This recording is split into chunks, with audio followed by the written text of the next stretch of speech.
ഒരു മുമ്പേലാണെങ്കിൽ ബാലചന്ദ്രൻ അങ്ങനെ പോകാനായിട്ട് സമയമായിരിക്കുകയാണ്.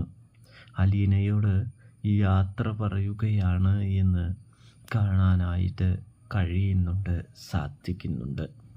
മോളെ, നീ ഒരിക്കലും സങ്കടപ്പെടേണ്ട, നീ ഒരിക്കലും ഒറ്റയ്ക്കാണെന്നുള്ള തോന്നലൊന്നും വേണ്ട എന്ന് ബാലചന്ദ്രൻ പറയുകയാണ്. അതായത് നിന്റെ കൂടെ എന്നും ഞാൻ ഉണ്ടാകുമെന്നും ബാലചന്ദ്രൻ പറഞ്ഞു വയ്ക്കുന്നുണ്ട്. ഈ അച്ഛൻ നിന്നെ ഒരുപാട് വിശ്വസിക്കുന്നുണ്ട് എന്നും പറയുന്നു. ഈ അച്ഛൻ്റെ ധൈര്യവും എല്ലാം നീയായിരുന്നു. ആ നിന്നെയാണ് ഞാനിവിടെ നിർത്തിയിട്ട് പോകുന്നത്. ഇനി ഈ അച്ഛൻ എന്ത് ചെയ്യുമെന്ന് പോലെ എനിക്ക് അറിയില്ല എന്ന് പറയുകയാണ് നമ്മുടെ ബാലചന്ദ്രൻ എന്ന്